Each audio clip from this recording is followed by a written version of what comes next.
Welcome to the Saturday Morning Nerd Show. I'm your host, Marcus Blake. Joined with me, as always, the brewing sailor, Mr. Brendan Smith. Cheers. And from the Electric Jellyfish Podcast, Mr. Chad Womack. Water. So it's been a while. We are finally back for 2024 and lots to talk about.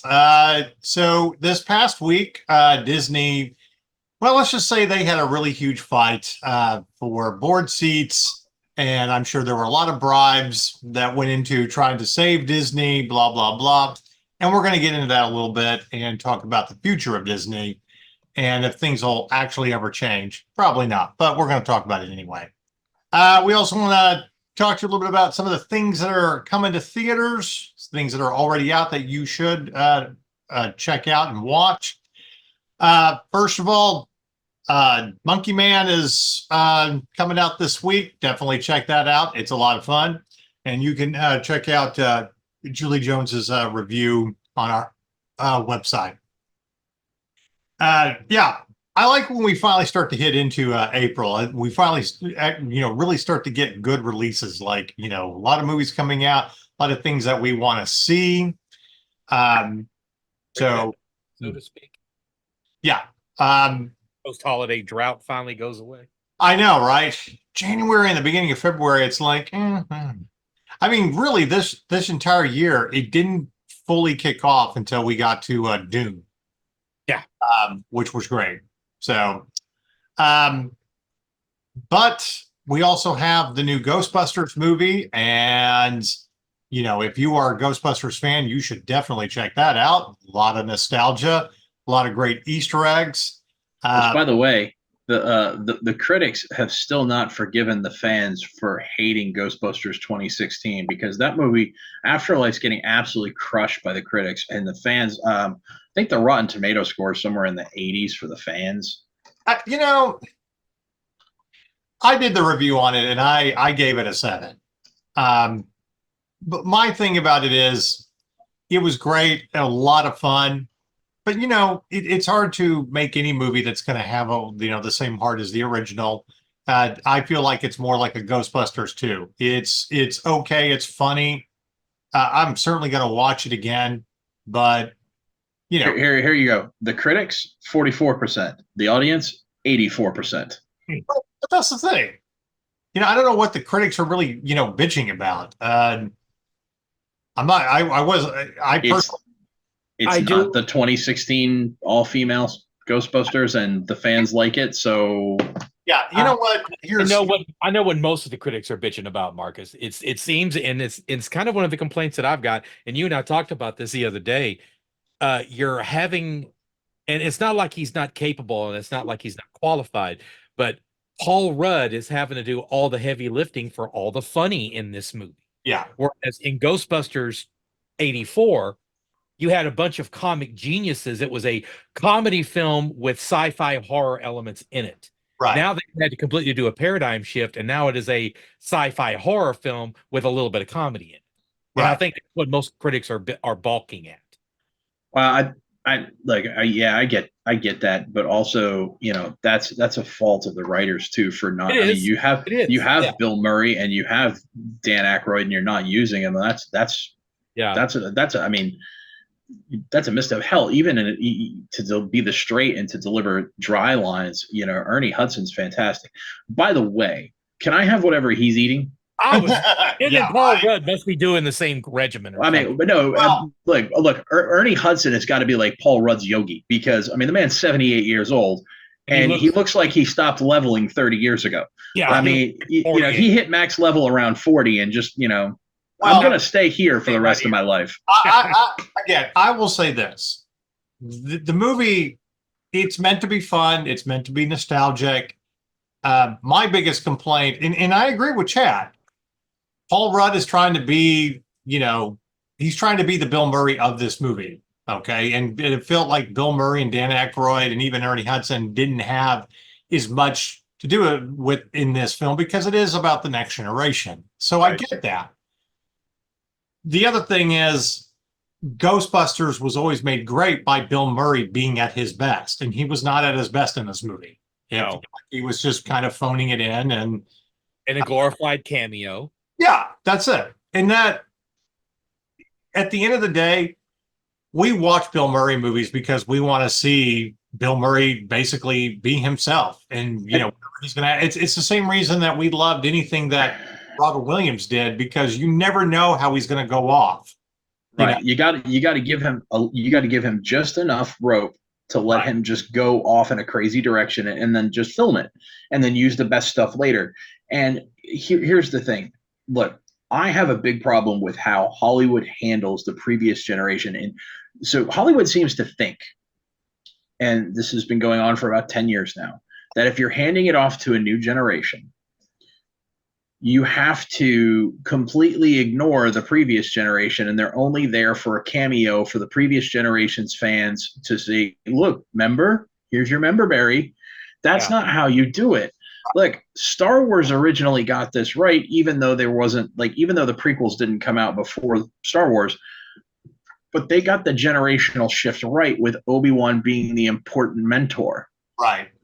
And Obi-Wan didn't have a ton of screen time throughout the trilogy. Obviously, after A New Hope, he barely has any because he's dead. But but what he had in Empire and Jedi was impactful. Yeah, they were impactful moments that shaped Luke's development.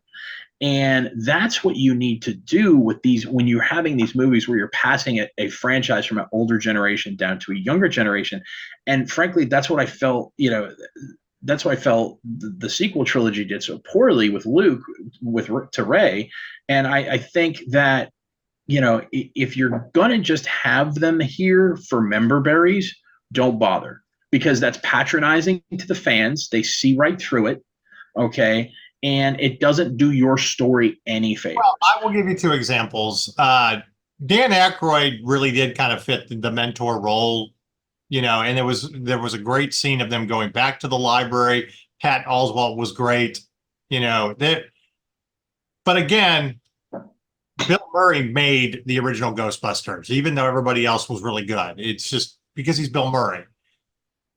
If you talk about heroes becoming mentors, the natural evolution, I'm going to use a boxing movie franchise that got this right.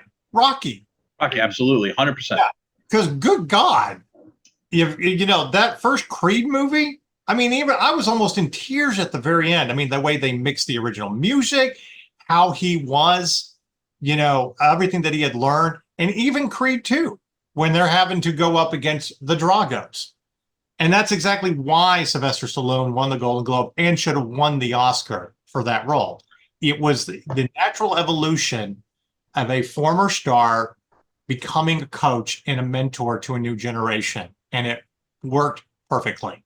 Okay. And here's how I would have used Bill in this, and I would have. So you've got Dan Aykroyd, because I haven't had a chance to see it yet. I really want to go see it, but it just with the new job, I've been crazy. And anyway, so plus I'm dropping $450 on a homebrew system this weekend. Anyway, so I would have used. So you've got Dan Aykroyd, who's kind of mentoring the younger kids, right? And they're doing the research and whatnot. Why not use Ben or Bill Murray to mentor Paul Rudd and Callie Spengler? Yeah. Because they've come into ghost busting later in life very accidentally. In Callie Spengler's, she didn't even like her dad until the previous end of the previous movie. So, why don't they use Bill Murray as kind of a conduit for memories about Egon for Callie, and that really, and then you can have Paul Rudd kind of fanboying out in the middle there, which he does very well. And it would have been a really nice parallel. So you had Dan Aykroyd with the kids and Bill Murray with the adults, and then you have Ernie Hudson in the middle as the straight, where everybody else is going nuts around him, and Ernie Hudson is the everyman who is the voice of the audience in the movie. Love or hate the new Quantum Leap series. That's another great example of the mentor role, since he is playing a character that was introduced in the first series, the Vietnam vet Magic. So he is the one who is carrying over with the new generation. I still hope that they end that series with actually finding Sam and bringing him home, but, whatever. And let's face it, if you want the ultimate mentor role that's going to mold your young heroes, there's nothing like Clint Eastwood as Gunnery Sergeant Highway. Anyway, overall, Ghostbusters is a fun movie. In the hardcore critics that just love to hate on movies, and this has always been my biggest argument, you can admit that a movie is not very good, but still a lot of fun, and give it a decent grade. Okay. The movies that we love to watch that are great to go back to, the Red movies with Bruce Willis and guys that I'm drawing a blank on, the other actors, Helen Mirren and stuff. Both of them are fun movies. Are they great? No. But they don't deserve to be, trashed by the critics as if this is some great, spy thriller, like Tinker Tailor Soldier Spy or something. They're not meant to be that. So I just think there's a lot of critics that can't, well, this is not high art. It's not supposed to be. It's supposed to be fun. Okay. Die Hard is not high art. It's just a fucking action. Yeah. So anyway, my little rant. But Chad, you enjoyed Ghostbusters for what it is, right? I did. Yeah, so did I. I have higher. Yeah, I would like for them to shoot a little bit higher than they're aiming for. Right. Because again, this is something else that you and I talked about. This whole handing it off to a younger generation. I think the thing that they've screwed up on is that they've handed it off to a generation too young. Yeah. Rudd notwithstanding. And They try. Well, yeah. I mean, come on, you grabbing Finn Wolfhard. I mean, they 100% tried to capitalize off the fact that he was in Stranger Things, and that's kind of sort of similar. I like McKenna Grace. We've interviewed her with this outlet before, and she is coming into her own from being a child actor. But I don't think she's there yet to carry a film. Yeah. Well, one day. I would have much rather have seen them go similar to the route they went with Ghostbusters Answer the Call 2016, but get us guys that are contemporaries of Paul Rudd. Yeah, and for any of the critics that are really pissed off that, people are trashing that movie, well, here's a little truth for you. You fucking remade Bridesmaids into Ghostbusters. Well, it was just a bad movie. I mean, yeah. What do you want? Yeah, I mean, nothing against the actresses who were in the movie. They're all great at comedy. But again, you basically took the script from Bridesmaids. Put proton packs on their back. That's all you really do. Right. It's almost like you made a sequel to Bridesmaids and just made them Ghostbusters. Okay. That doesn't, no. All right. So one thing that we do want to say about Ghostbusters, we're going to segue into gaming real quick. I got to give a shout out to Chad, who got this game first and got that nerd show on board. But Ghostbusters Unleashed, it did come out in late 2020. Spirits Unleashed. We never really had a chance to play it, and there's been massive updates to the game since then. But we are all fans. If you want a great video game where you get to be a Ghostbuster, this is it right here. Squad up, find some friends, and you can even play with 5 players where one of you gets to be the ghost. Yeah, it follows this. It's done by Ilphonic, which they've done this. They've got a trend where they did the Friday the 13th game where one player can play as Jason and everybody else plays as scared shitless counselors. Right. Then they followed that up with another game that Nerd Show's gaming squad has been really fond of for the past several years, in Predator. Yeah, Predator Undergrounds. Yeah, and this is their next step. And when it first came out, it had a lot of balancing issues. Sure. The ghosts were OP as hell, and it could still be a challenge to rope in some of these tougher ghosts. But my God, is this like wish fulfillment? Yeah. We all played as a squad the other night. Not all of us. Most of the game squad was there, and I lost track how many times I was laughing so hard my rib cage was sore. So what Chad means by that, folks, if you're watching, is I'm not on the game squad because it's not that I don't game. I do. It's just I generally don't play multiplayer games for two reasons. One, I suck at them terribly. And two, because I suck at them terribly, I don't have any fun. And that's where we're going to make you trap boy for a while. I really do think this could change that, Brendan. I really do. I'm Try deadly it at some point. serious. Try it. Yeah, it is. It's so goofy and over the top and wacky. And if you're an Xbox player right now, it's $20 in the Xbox store. It is absolutely worth the $20. I think Aaron has it. I just don't have the desire to play it just because it's not a style of game that I gravitate towards. What Brendan is saying is he doesn't want to have fun with his friends. Yeah. He got the ball and he just doesn't want to play with our ball. But if you need help getting through, there's a lot of reasons I don't want to play with your balls, Chad. I know. And there are two, and they're not your balls. It's actually my wife and your wife.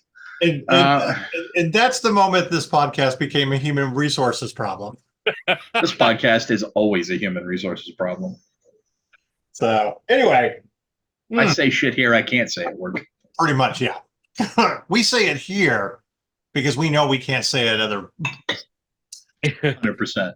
All right. We can't say it at work, so we put it all over the internet. Who can find that,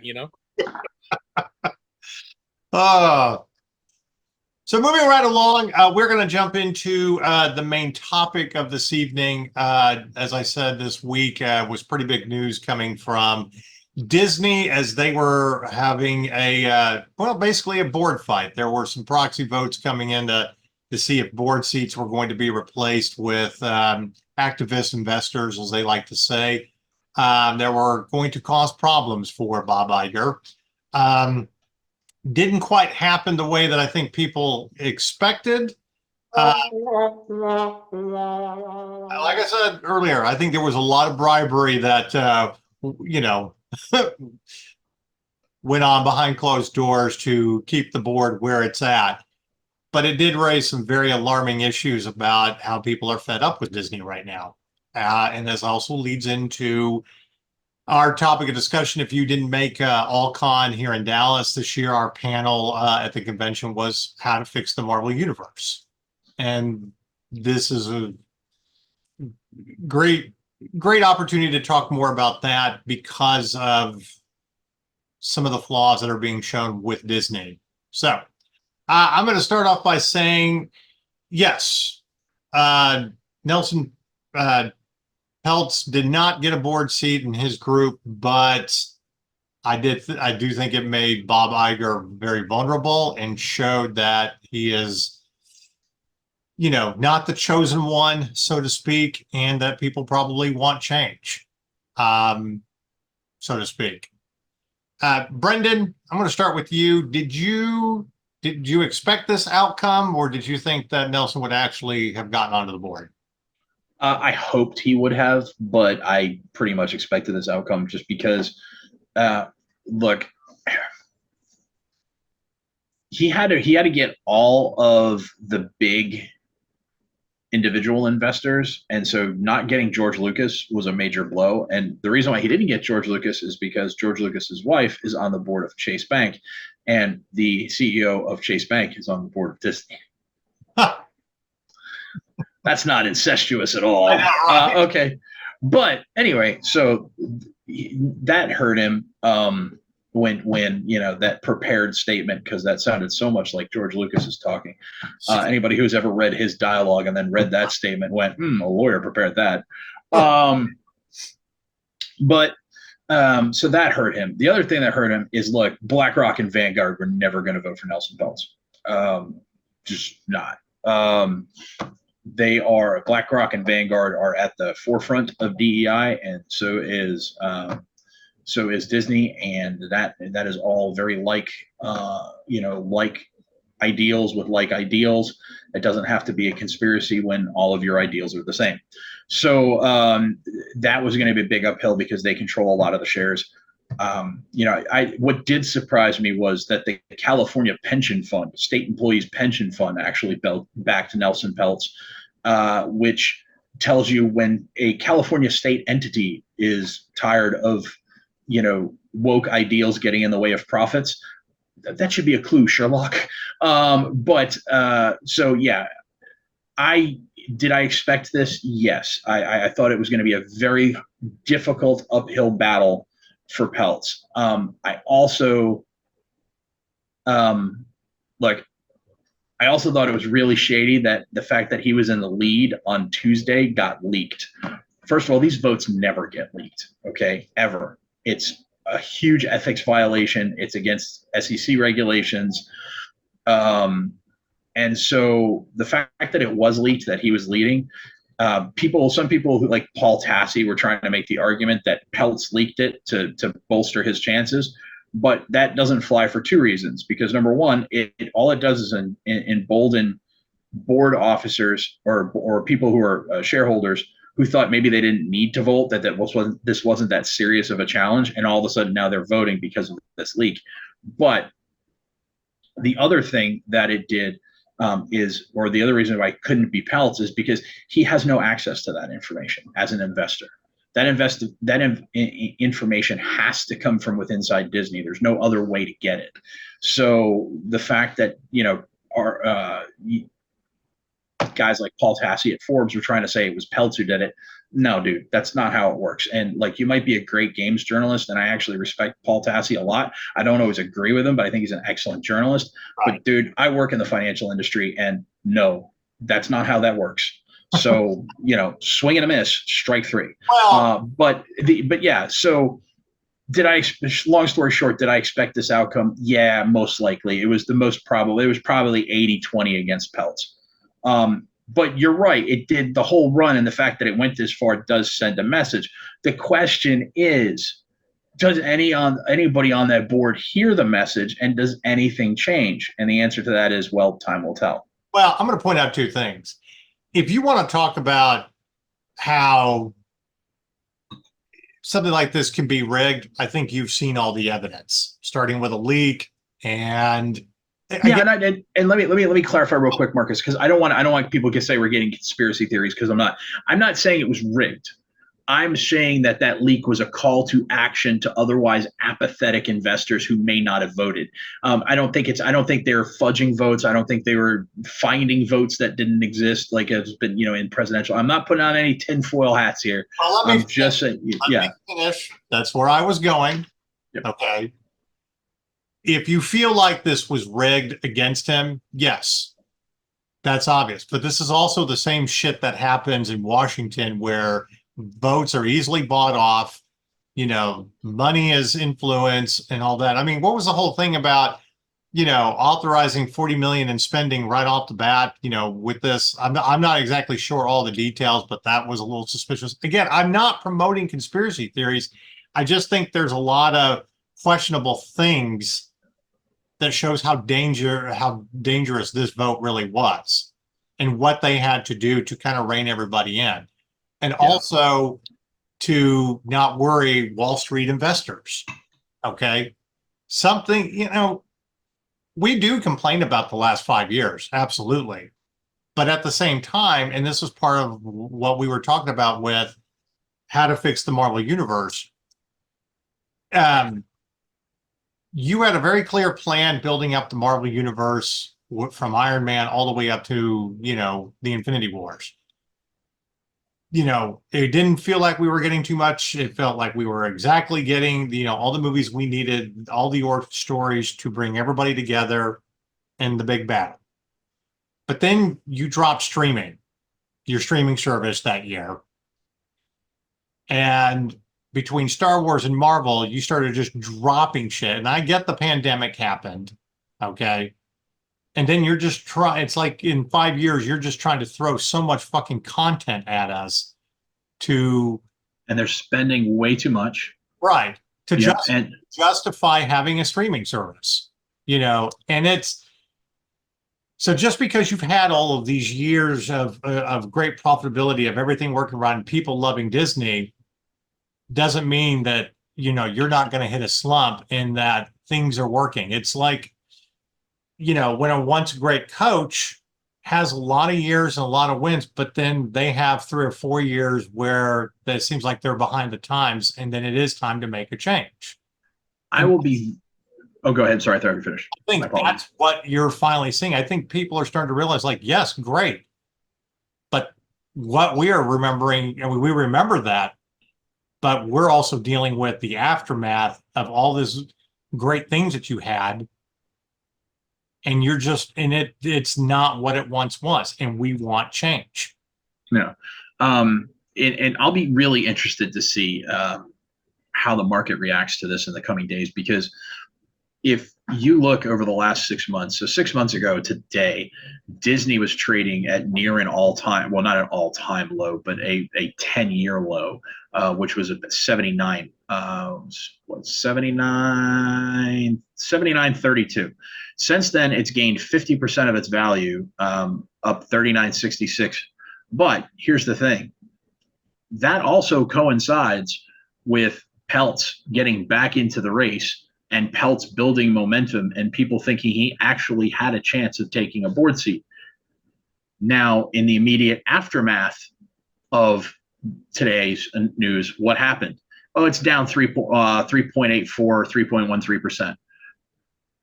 So we're going to see if the market thinks that this was a good thing in the coming days.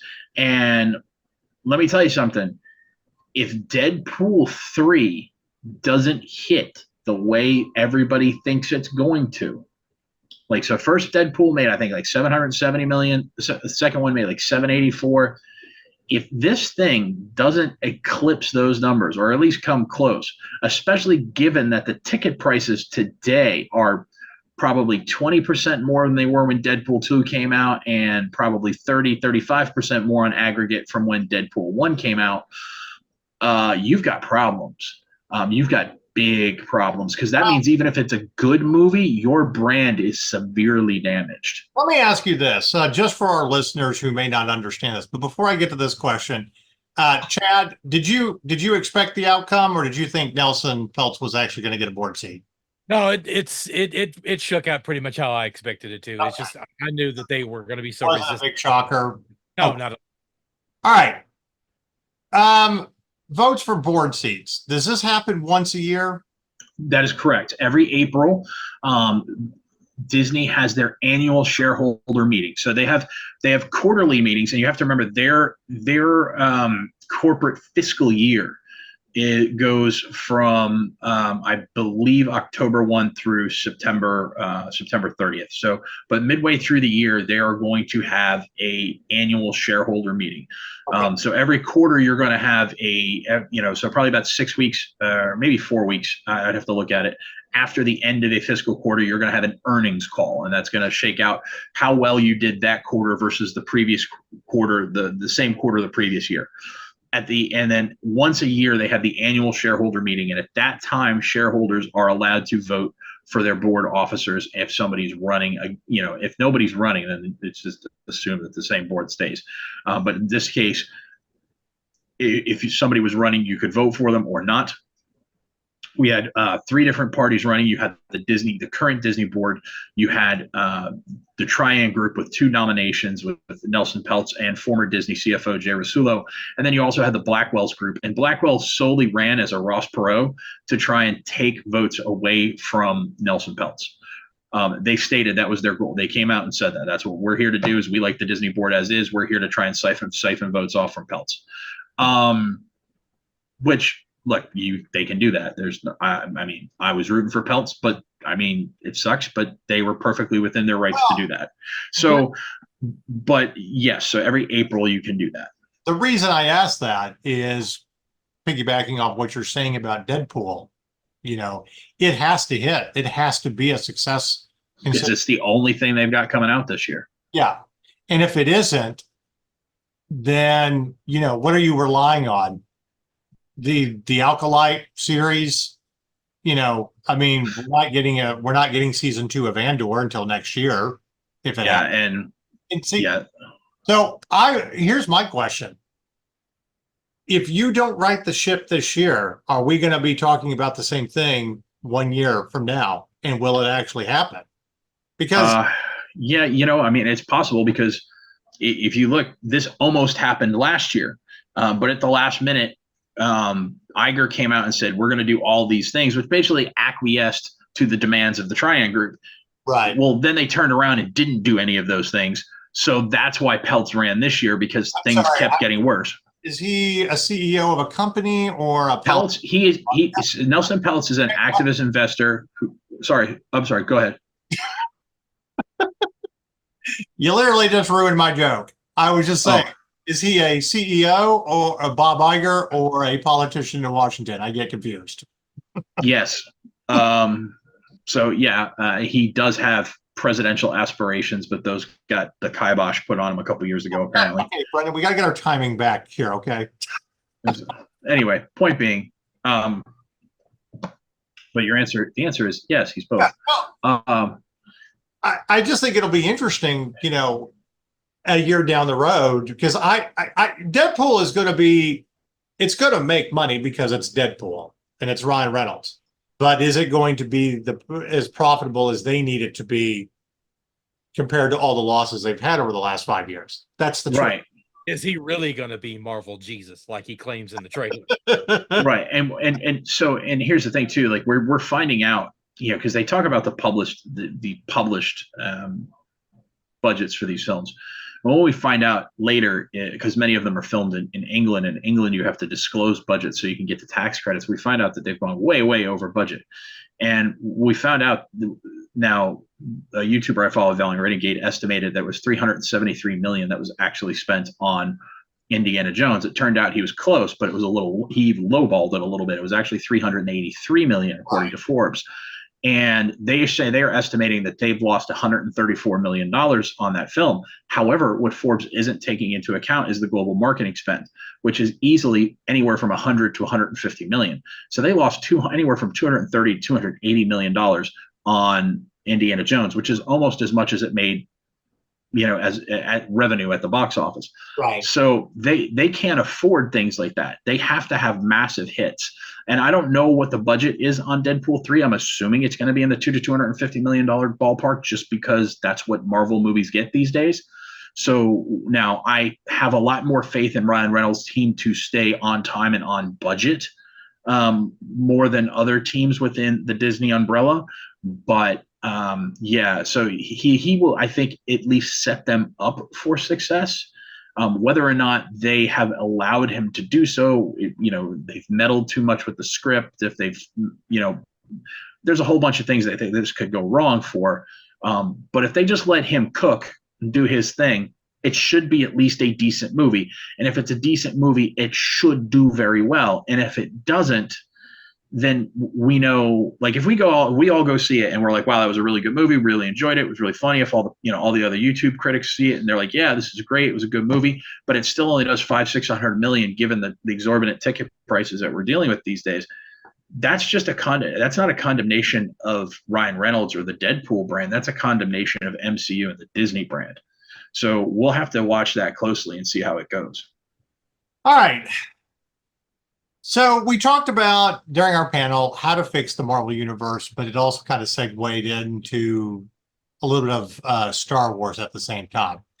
I'm going to turn it over to Chad because he wasn't part of the panel. The question I will ask is, to right the ship, let's say, of Marvel, Star Wars, and all that, does Bob Iger have to go? I just want to hear everybody's perspective. I am of the opinion that I think you've worn out your welcome. It's time for big change. You've done great things in the past, but setting up a guy that wasn't very good, then having to come back, and just all of the shit that's happened over the last 5 years. If this were a communist 5-year plan, you fucking failed.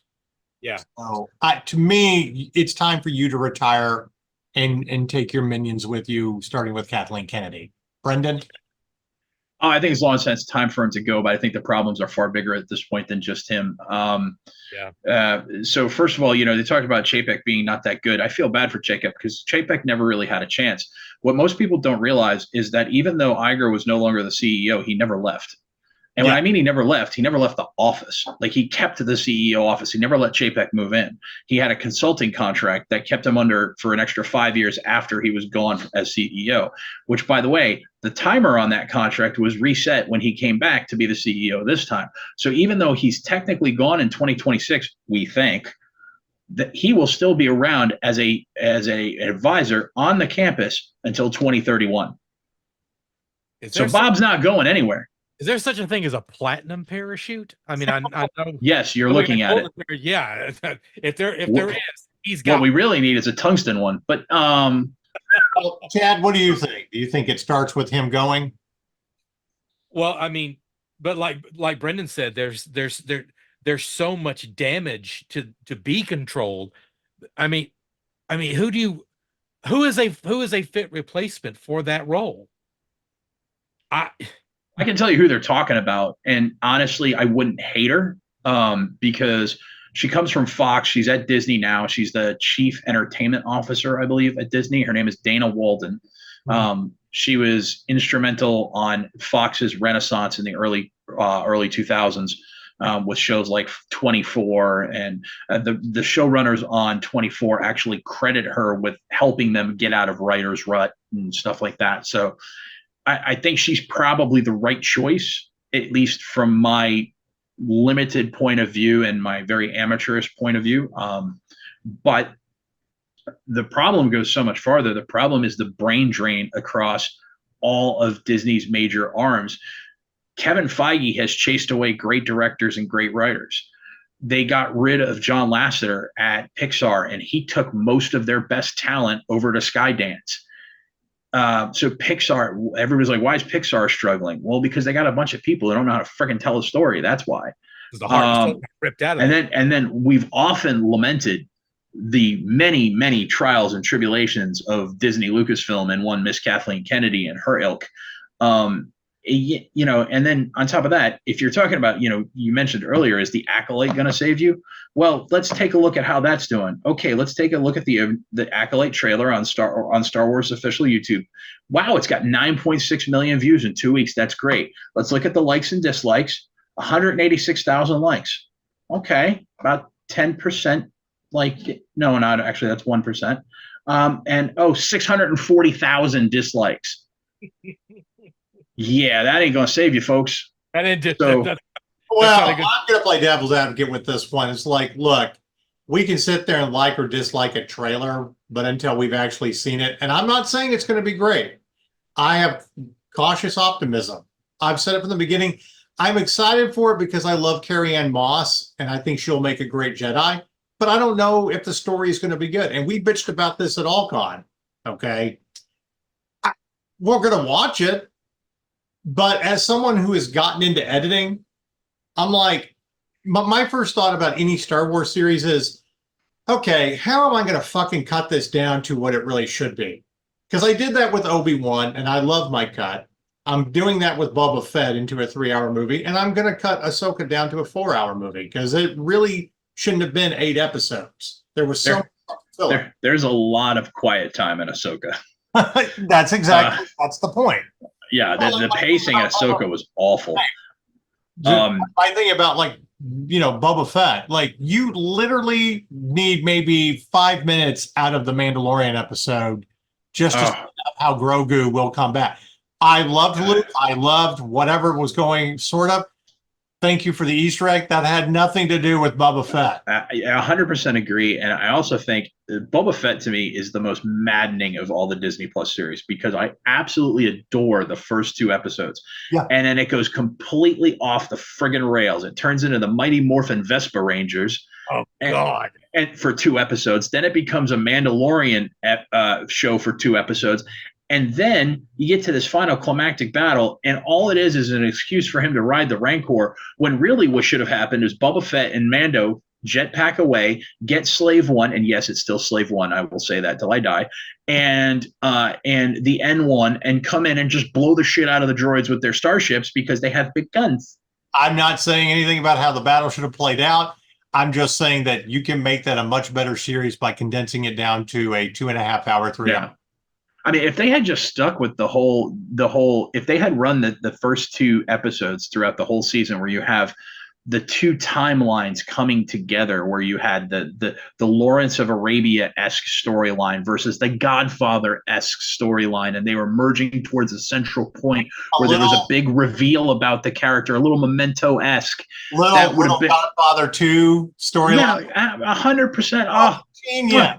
It would have been fantastic. But no, they had to fuck it up. Anyway, excuse me. But that's it's not like you don't have bad scenes or performances. A lot of films come down to editing. You know, here's the thing. Star Wars, the first Star Wars movie was a fucking mess during its first cut. Even before they got all the effect shots and stuff like that. Editing helped save that movie. George Lucas's wife helped kind of save that. Marcia Steve Shoes made that thing in the edit. Until the editing, they cut that down. And then, everybody knows the story of how they couldn't get the shark to work. And then the editing said, here's what we're going to do. You're going to see the perspective of the shark, surface of the water. You're going to hear the music. You're going to build that intensity until the very first time you see the fucking shark is that great scene where he pops out of the water and Roy Schneider walks into it. We're going to need a bigger boat. It's the most iconic thing. You built that up. Editing can help save everything. And by the way, I'm not tooting my own horn, but I've showed my cut of Obi-Wan to people, and I've had a lot of praise with it. Like, oh my God, you got rid of some of the worst parts about it and actually made it more about Obi-Wan's story and ended it where it should be. Exactly. By the way, I'd also like to point out that you just brought up Jaws, and as you brought up Jaws, I just happened to scroll past on Twitter a guy with the GIF of Quint crushing the can. Which, for those of you who don't know, little movie trivia history here.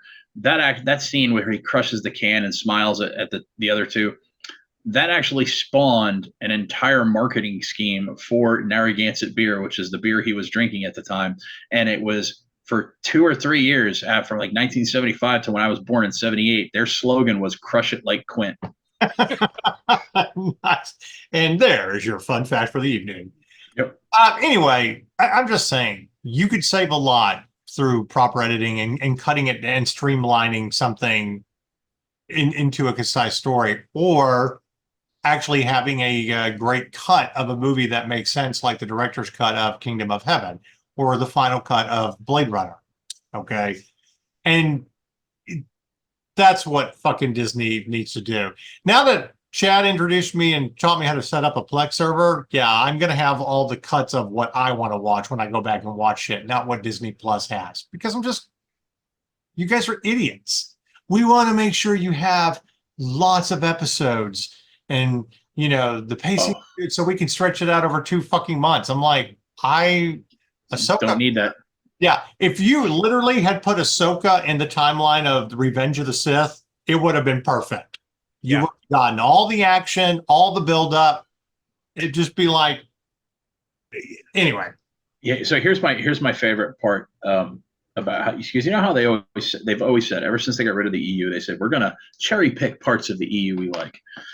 Well, according to Vanity Fair. In the Acolyte, one of the Jedi will have a light whip, which, yes, is from the expanded universe. I can't say Disney's dumb for making this up because they didn't make it up. It did actually come from the expanded universe. There were multiple characters in the expanded universe that used the light whip. I will say, and I have maintained since the first day I read that in, I think, 1999, that it was the dumbest thing to come out of the EU was a light whip. And I think it's appropriate that it's being used in the Acolyte because the High Republic is the dumbest thing that Disney Lucasfilm have done so far.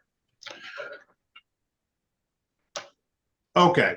Considering we haven't seen anything yet, but sure. No, I just mean the High Republic era. The comics, the books, they've all been terrible. They've all been trash.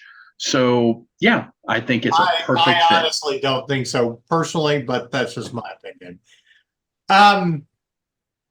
The Age of Rebellion is always better anyway. I think that's why the 19-year period between episode 3 and episode 4, there's so much storytelling that builds up to everything. And Andor is the greatest example because it's that slow build, even though we know what's going to happen, but we're still amazed and surprised.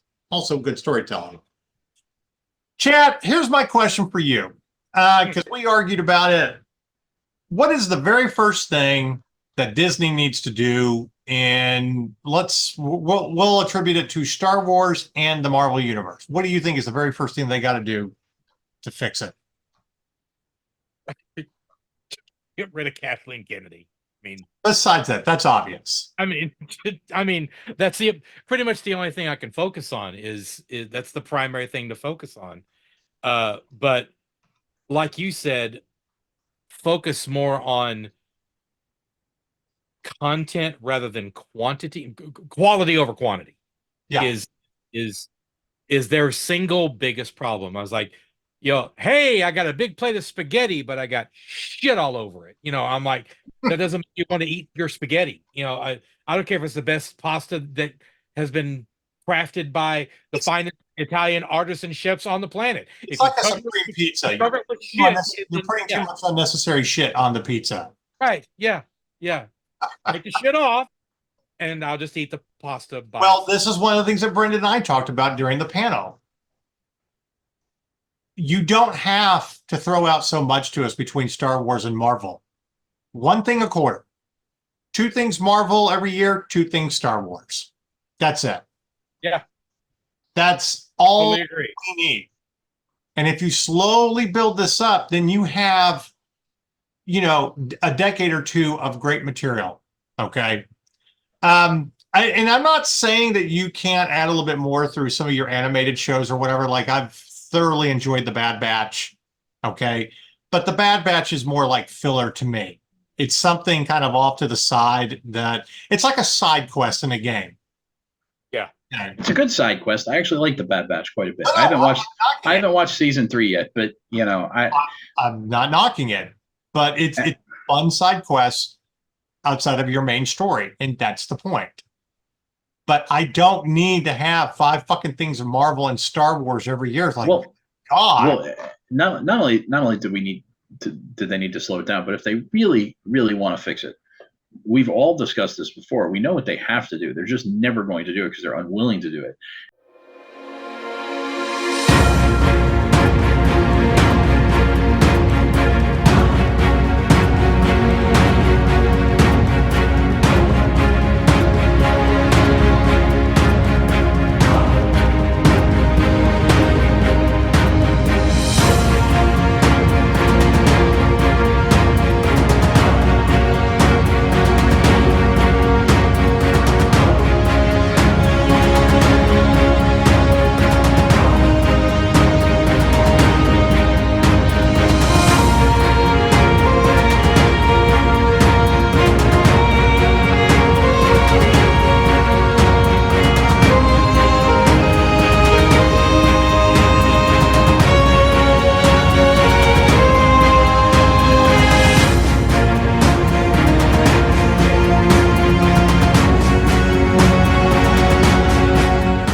And that is take a break. Both Marvel and after Endgame, they should have said, okay, we just got the X-Men back. We're not rushing into anything. What we're going to do is we're going to take 5 years. We're going to develop a new plan. We're going to integrate the X-Men. We're going to integrate the Fantastic Four. And when we come see you in a couple of years, we're going to have a great plan. We're going to have phases 1, 2, 3 laid out again. So 4, 5, and 6, if you will. And we are going to deliver excellent content like we just did because we're going to take the time to do it right. Well, you could have literally done 3 years. And the reason I say 3 years is the majority of the generation that watches this, that are fanboys. Yes, it's great for the younger generation. But your main audience are the guys in their 30s and their 40s who remember the 3-year wait for a new Star Wars movie. Okay. I mean, look, if you look at the people like younger generation, and I'm talking, let's say 16 to 25, 16 to 25, they might buy some shirts. They might buy some sweatshirts. Right. They don't buy toys. They don't buy action figures. You're trying to sell, if you're trying to sell those, if you're trying to make money the way George Lucas made money with the marketing and the and the toy revenue, you have to appease to the people. You have to appeal to the people who actually spend money on that, and that is going to be your 30 to 60 crowd.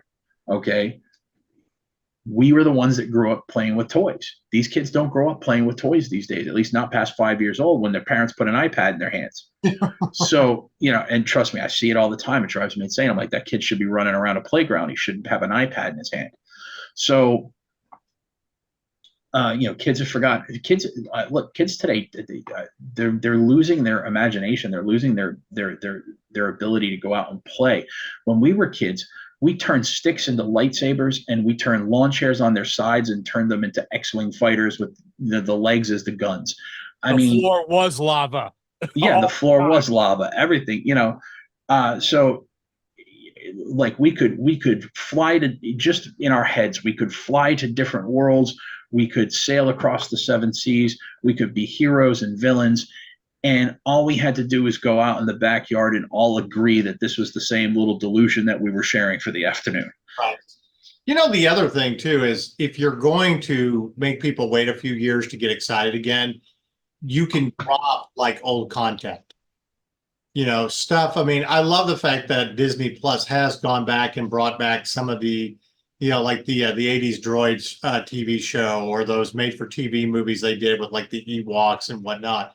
Well, drop that as nostalgia. And you can do animated stuff in between. I mean, the High Republic era, I think it is interesting for, what it is. Is it as good as The Fall of the Jedi, The Age of Rebellion? No, absolutely not. But you know what you also have a chance to do? Start talking about more beyond The Mandalorian and the Book of Boba Fett and everything else, of what happened between Return of the Jedi and The Force Awakens, the buildup. You can, even if you didn't want to spend the money live action, love or hate it. Here's why I don't want them to do that. Because every time they've tried to do something to make the sequels make sense, they've opened up bigger plot holes. And look, they did a comic with Vader where he goes to Exegol. I get it. Take the comics out. Okay, but I just don't. I trust that.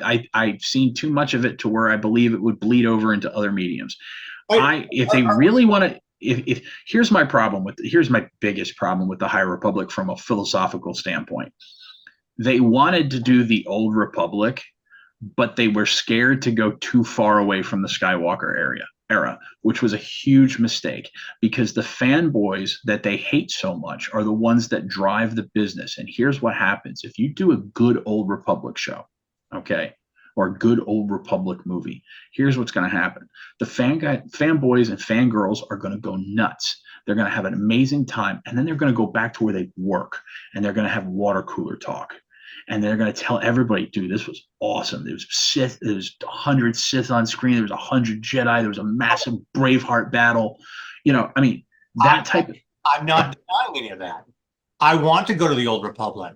My point is, you can drop little stuff in between this waiting period, of making us excited again, and what I like to call little teasers. The other thing is, here's what the Battlefront 2 game did. Where they screwed up with the first Battlefront game, where it didn't really give us a campaign, just a bunch of multiplayer stuff, and then they tried to sell it all for $60 a pop. We got a good campaign with good characters, and then an aftermath story that connected to The Force Awakens. Okay, we got a little bit of story like, oh, okay, cool. And then you got to see your legacy characters interact with this new character. Okay, do that again with a video game. Give us little things that doesn't feel like so much, okay, in introducing new content or new stories. I'd be happy with them doing that with more in video games. I'm not saying with EA, I'm just saying in general, okay? Oh, yeah, well, I mean, the EA license is gone anyway, so, I mean, you can do it with anybody. Love or hate the sequel trilogy. We all have our problems with it. We've all argued it. I'm not disagreeing that there are plot holes and bad storytelling and whatever. okay? And it's hard to fix. But in a huge galaxy, you can still introduce new characters that might have some connection that are more compelling. That's my point. If they really wanted to right the ship on Star Wars, yes, go to the fucking Old Republic. Don't piss off the fanboys. Give them what they want. Give us the nostalgia. We did it with a Ghostbusters movie. Whether it was great or not, at least you gave us, you gave something to the fanboys that grew up with the original. Okay. I just think there is a way to do it. Do I have faith that Disney's going to do it right? Fuck no. That's why I have my own fantasy world that I can control and create and go off and be happy about it, because I'm not having to deal with fucking morons telling me how to tell this story. And that's why Critical Role came up with Daggerheart. They got sick of Wizards of the Coast bullshit. Yeah. You know, so they're doing their own game. And by the way, I just downloaded that playtest. It's super interesting. I'm looking forward to trying it. Right. So, but you talk about the other properties they're getting back with Marvel, you know, with the X-Men and stuff like that. Yeah, let's get into that. Let's start reintroducing that. And the one thing that they have done that I think is far superior than that they have done over the last 5 years is X-Men 97. That was a great fucking fun series. That's, to me, that's giving the fans what they really want and introducing a new generation to it. Which, by the way, Bo DeMaio, who they unceremoniously fired right before it dropped, who ran that show, he came out and said about a year and a half ago, he said, look, in a stark contrast to the writing teams of like The Witcher, who actively hate the source material, and you know, and other teams like the writing team on She-Hulk, who said they don't know anything about the comic book character or writing a legal drama. That seems like a great place to start from. You know, Bo DeMaio said, I don't want you on this writing team if you're not a fan of the X-Men and you're not a fan of the original X-Men 97 cartoon. He said, I tested my writers on their knowledge of both the X-Men and the cartoon. And if they didn't have enough passion and enough knowledge for it, I didn't hire them. No. Yeah. And that's what. And now I don't agree with Bo DeMaio on everything he's ever said or everything he's ever written. But that right there, I at least admire his passion and his commitment to the source material. Well, if only Amazon had done that with a writing staff or Rings. Oh, Jesus. I know. I knew where you were going with that. So yeah, that's a rabbit hole we could go down for. Let's not do that. Actually, I rather enjoyed that panel last year, and I love the people that were like, man, these guys, they get it right. There was one guy in our audience when we were talking about proper storytelling, and he just kept nodding his head like we were ministers, like, yeah, give us the word. Amen. Like, we know what we're fucking talking about. Yeah, I'm dreading season 2 of that show. That's going to be like, you know, the first one was a dumpster fire. The second one was we're back to throw gasoline on it. By the way, I'm not having much faith in the Fallout series either, because we never got screeners, and I've emailed some of their people and not really getting much of a response. I'm like, oh, okay, so it's. God, I knew that was coming. Oh, God, I love Walton Goggins. I love you. You're a phenomenal actor. You elevate everything that you're in, and I'm sure you will be fantastic in this. However, with a big old comma after it, the moment they came out and said that the Ministry of Steel, or the Brotherhood of Steel, excuse me, not the Ministry of Steel, the Brotherhood of Steel was a law enforcement entity, I went, because no, it's not. It's a techno cult. They hate technology. The law enforcement, and they're not even that. If you follow the lore, which they said this could be Fallout 5, it's in the same universe. Okay, well, if you follow the lore of the universe, you know that the Brotherhood of Steel isn't that powerful in Los Angeles, where it's being set. The power there and the law enforcement agency here is the NCR, the New California Republic. I'm not even that big of a Fallout fan, and I know all this shit. Jonathan Nolan, why don't you? I love Person of Interest. I will continue to rewatch that probably once a year for the rest of my life, or until they take it off streaming. But what the fuck, sir? So if the audience wants to know when they don't really have much faith in a show or they're really worried that it's going to piss off fans. It's when they won't let press do early reviews.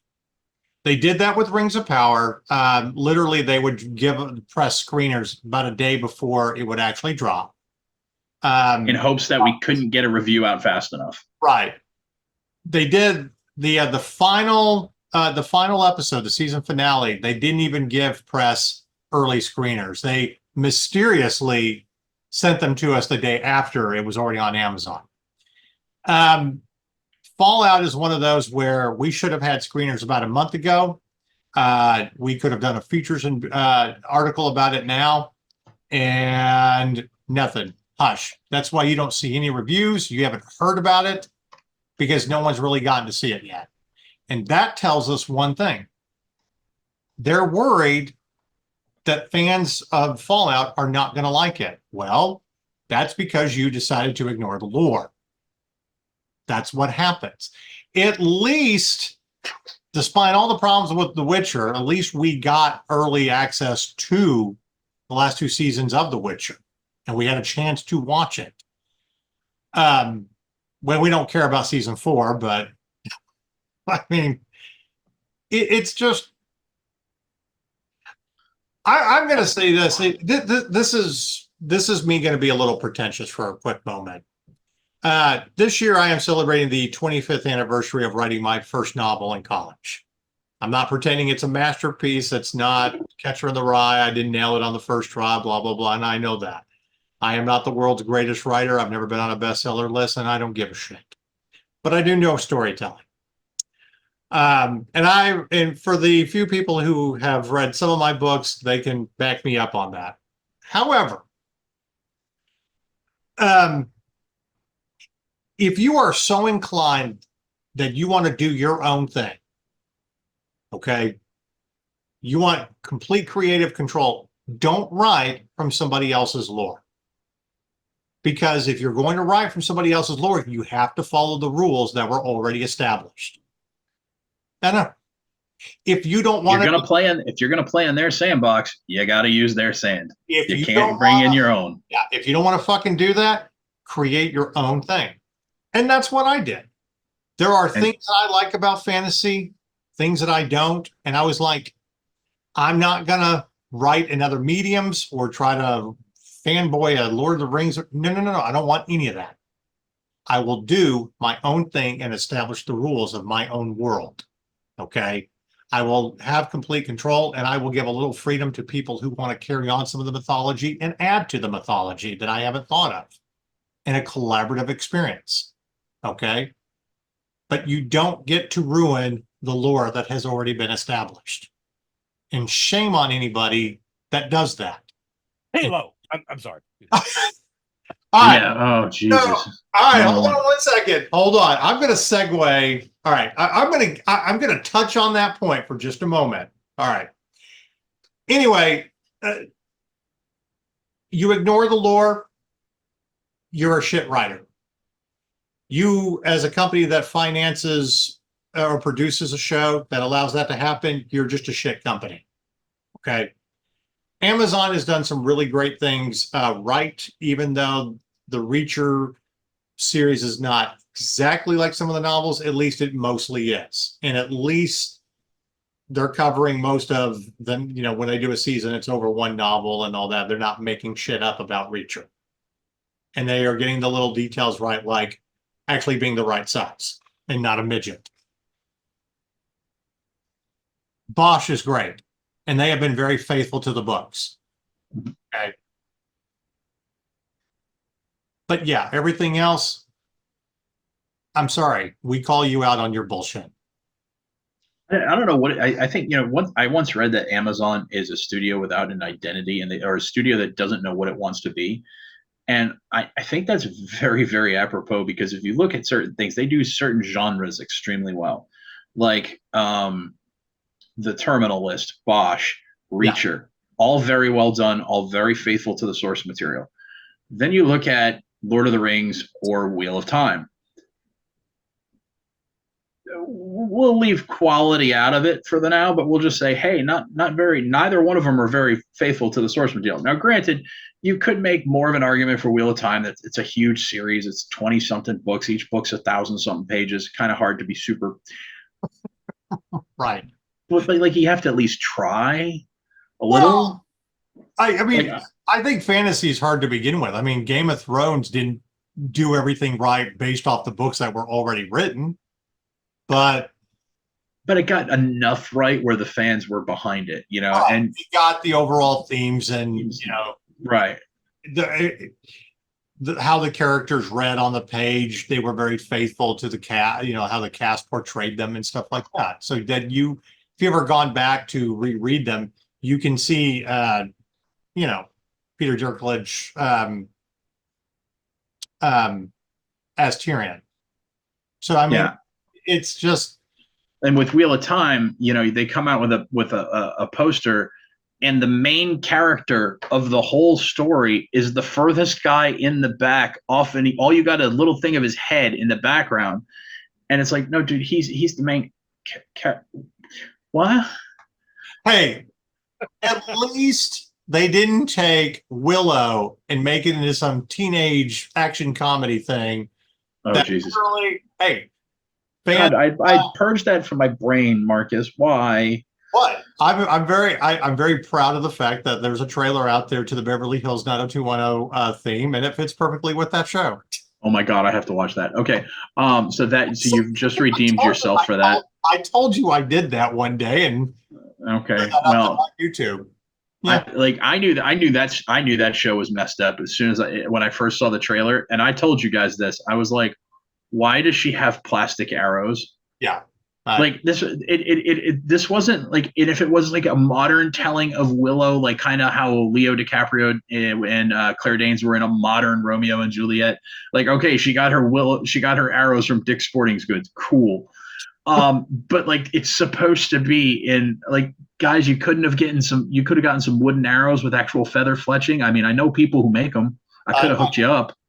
That's a whole other thing. I mean, even Disney is so ashamed of it that they have purged it from Disney Plus, but which speaks volumes. Okay, we're going to segue into the last little 10 minutes of this week's show, talking about shows you should check out or not check out. So I'm going to comment on Halo. It took 2 seasons to finally get to the story of Halo. The beginning of the first game. Yeah. I love the fact that you basically have 16 episodes as this prequel of here is the world of Halo. Here are the Covenant. Here is what's going on, the politics of, with the Spartans and blah, blah, blah. And I'm like, I loved this. I loved the finale. I love how we finally got there. But I'm watching season 2 and I'm like, Jesus fucking Christ. How many episodes do we have? I know where you're going.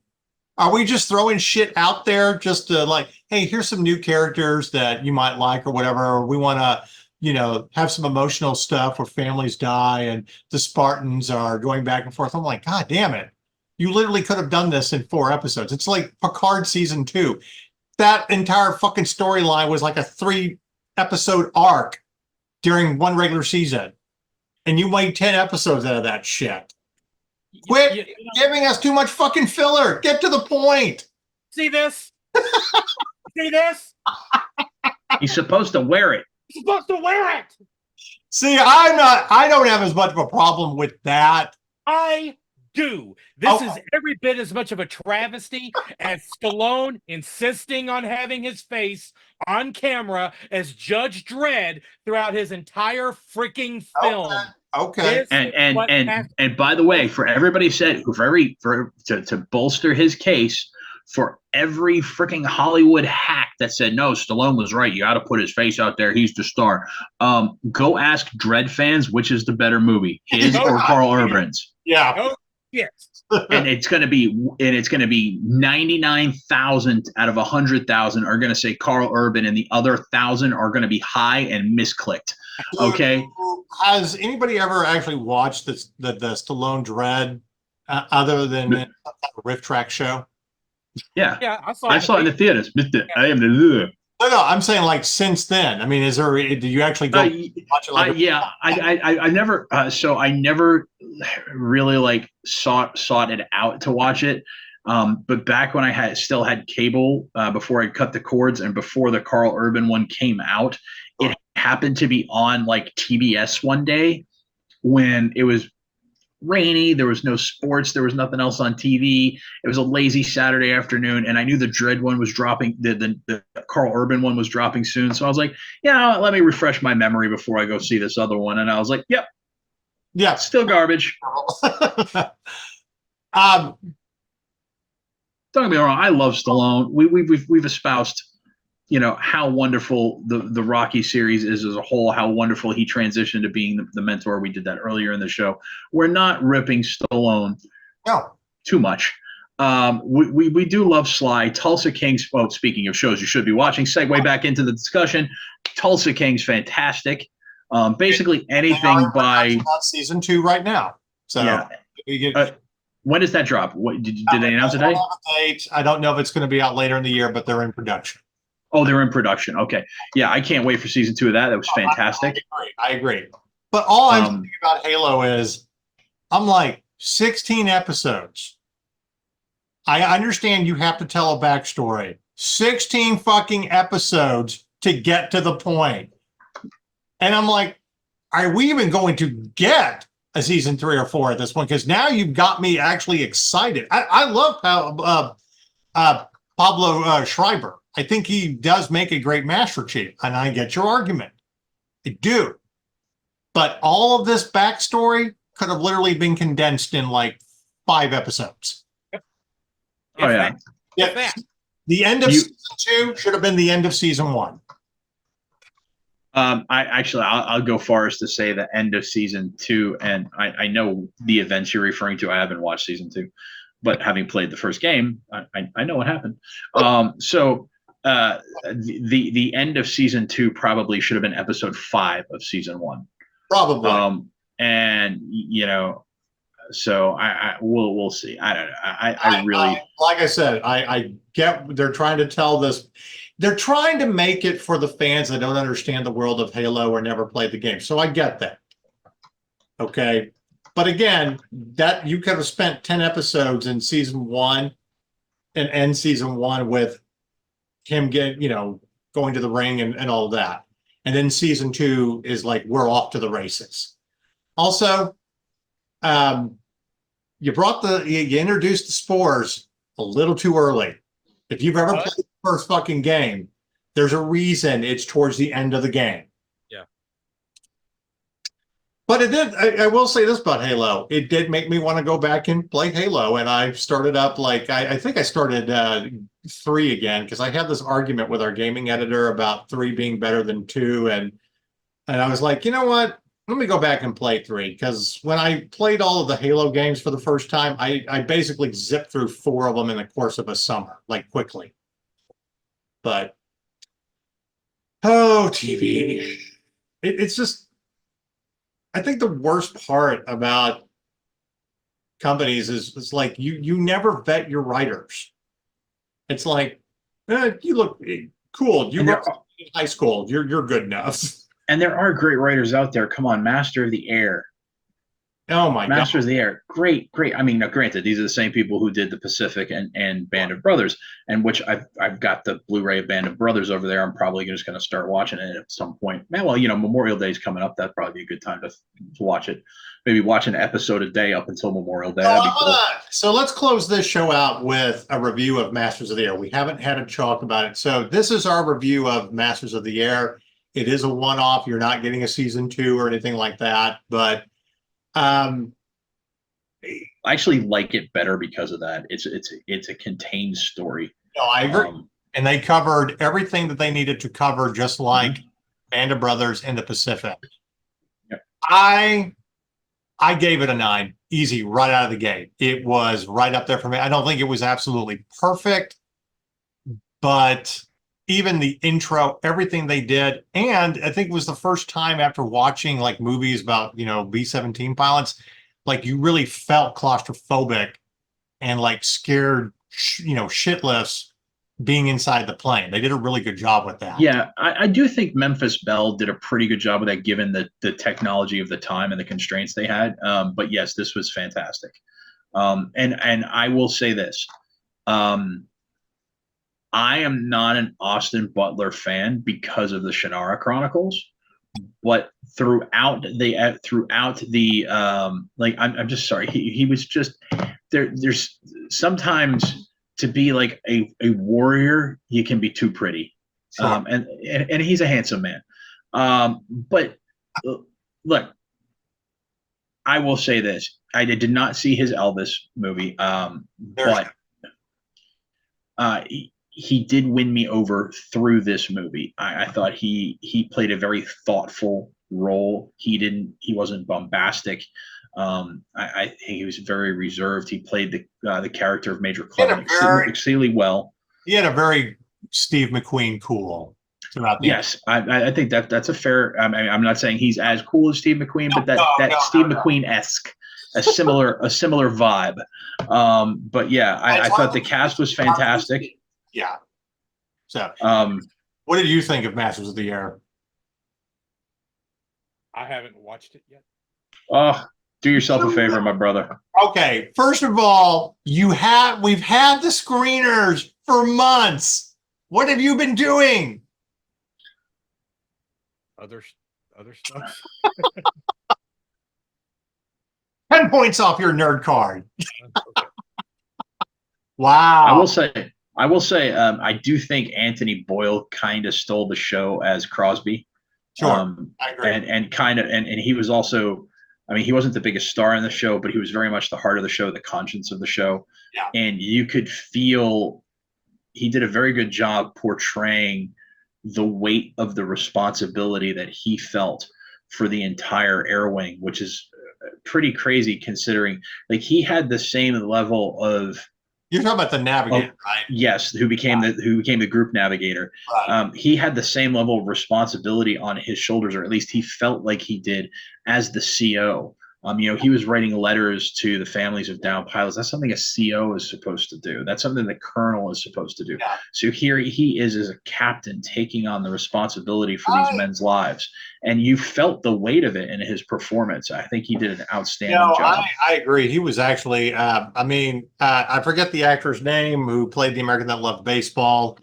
God, I'm drawing a blank on the actor's name. Callum Turner. He played Bucky Egan. Right. Great. Loved him. I mean, I loved them. The prison camp scenes towards the end of the series. A great nod to The Great Escape. Sure. And stuff. And his whole thing, trying to escape, almost getting shot, and it's just that was one of the coolest scenes too in Masters of the Air when he's walking through and you see the major and it's like. About time you got here. I mean, for everything that we love about war movies or a series that's thoughtful and very respectful of the history, they did it again. And don't get me wrong, I love the Pacific for what it is. But the European front is always a little bit more kind of glamorous and better storytelling, I think. And Band of Brothers is still my favorite, always will be. Just the cast. Well, yeah, the cast is phenomenal. I would love for them to do more World War II stories in this vein, though. They touched on the Tuskegee Airmen here. Of course, the Tuskegee Airmen have some other great movies. You have the Tuskegee Airmen with Lawrence Fishburne and Andre Braugher and Cuba Gooding Jr. from HBO in the 90s. You also have Red Tails that came out probably about 15, 20 years ago. And then but like I would love to see so there's a YouTuber I follow who goes by the Fat Electrician, and he does historical videos, and he does some great stuff about World War II history. You could do stuff like stories on James McNeese, who was the inspiration for the Dirty Dozen. You could do stories on Eugene Lucky Flucky, who was a sub commander who revolutionized submarine warfare and who had exploits that were so crazy the populace, you'd probably have to tone down the story because the populace would probably think you were making it up. The man sunk a train. Yeah. No, I just want to let that sink in. He sunk a train. well, there's so many great stories out of World War II, even before we got into it and stuff that you can touch on. And I agree. Sure.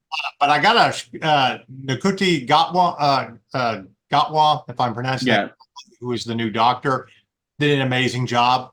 He was one of the Tuskegee Airmen. Yeah. In this, it's just, again, I always love how you find all these great British actors to play Americans, and they knocked it out of the park. So my point is, Band of Brothers is my personal favorite, but this one comes right after.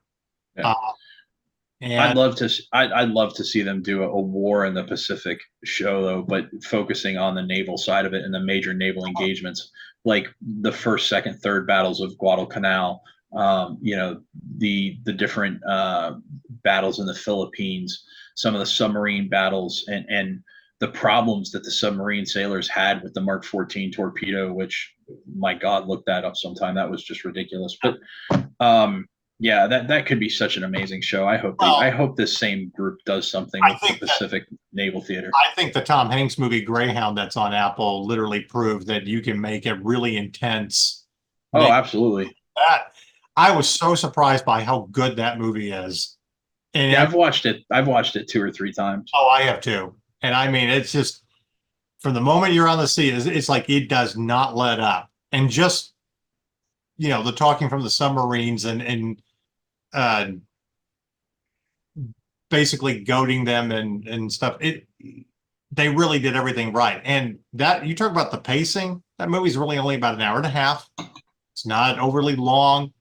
They get everything kind of right with that film, that you don't feel like any time is wasted. And I don't feel like any time was wasted in this series. I feel there's no filler. Yeah. It's very tightly written. Yeah. You had a lot of material where you could have probably gotten that 10th episode, but the way they did the 9 episodes. And here's a case where editing probably was supposed to be 10 episodes, and then somebody said, you know what, we can probably tell it better in 9, and it's going to be a better story, and it's going to look better. It's going to flow better. And somebody probably made the smart decision at Apple and said, well, if you guys think it'll get more views out of 9 episodes than 10 episodes, then let's do 9. Yeah. Because apparently, like, Apple is big, is highly underrated as a streaming service right now. Apple TV. When you think of Masters of the Air, Slow Horses. I'm blanking on the name, but the alternate space race story, For All Mankind.